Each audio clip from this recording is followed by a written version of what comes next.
All right, so thanks to the 500 friends and family member I have that have sent me this scene from Schitt's Creek. What's this? Looks expensive. This is some new bedding. David, didn't I just tell you to save your money? Yeah, I am testing this out for the stores, so work is paying for it. Work is paying for your bedding? What is that? Is that a new lamp? That's a write-off? Yeah. Do you even know what a write-off is? Yeah, it's when you buy something for your business and the government pays you back for it. Oh, and who pays for it? Nobody.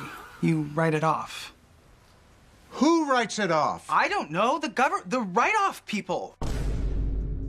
We love the phrase, it's a write-off. And of course, the scene is funny because the dad clearly knows what a write-off is and the kid has no clue. The write-off people! Yeah, that's what makes it funny, but what makes it even funnier is you know that these are probably based on real-world conversations that people have. This kind of reminds me of a phrase that I had during my illustrious 7.5-year college career, where I would say, oh, just put it on a credit card and pay for it when you graduate. It was half joking, half serious. Really bad financial advice. But here's the uncomfortable truth about just write it off. You know this conversation is happening inside real businesses every single day. Business owners say, it's fine, I'll just write it off, or I set up my LLC, so now I can write everything off.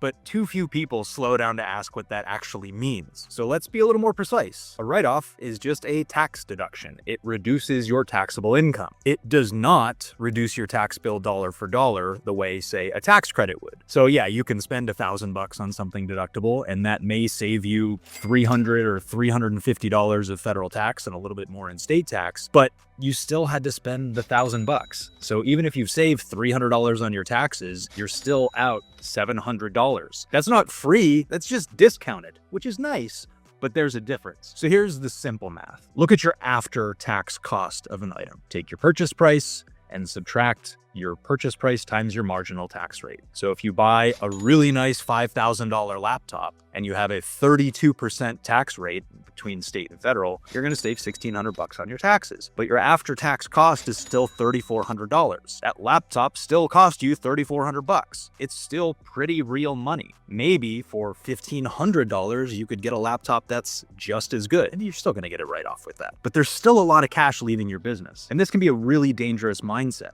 And it's part of the reason why business owners sometimes need a reminder of this. So here's where this goes wrong. People start making purchases just for the tax deduction. They spend 10 grand to save $3,000, which means they're still $7,000 poorer if this wasn't a good investment. And they feel smart because they beat the IRS. But you didn't beat the IRS, you just reduced your bank account. So let's talk about when deductions actually make sense. Deductions are powerful when you're gonna buy the item anyway. The item genuinely improves your revenue or your efficiency or your operations, or if the deduction moves you below a meaningful threshold. So if we're talking about the QBID or the qualified business income deduction, or can keep you in a lower tax bracket, or if there's other benefits or incentives that may phase out. Deductions can be helpful to keep you under those thresholds. In those cases, the tax savings are a bonus. They're the cherry on top, and that's smart strategy. So here's when write-offs don't make sense. When you're buying a luxury item just because TikTok said it's a write-off, or if you can't clearly explain how it improves your business. You're stretching the definition of ordinary and necessary expenses, which is what the IRS is looking for. And that last one matters. Ordinary and necessary is the legal standard. Now, that doesn't mean you can't buy luxury items, just like if you're gonna travel for business, you can write off a first-class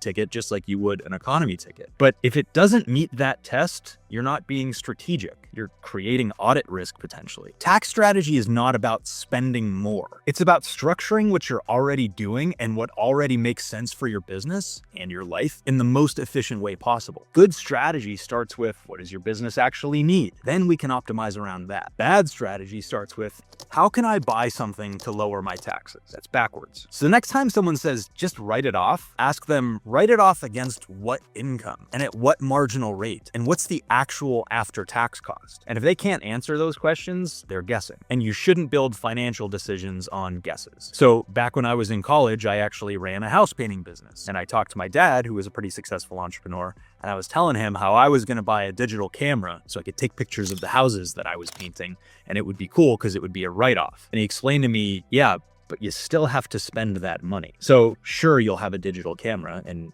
theoretically you should be using that just for business purposes. But if you didn't spend that money, you would still have most of it in your bank account. So make sure that the investment actually makes sense for your business. And it turned out at the time, the camera I had on my phone was good enough and I could just use that and I didn't need to spend that money unnecessarily. I wish that's a lesson that more business owners had. So for more extraordinary and necessary tax advice, make sure you like and subscribe.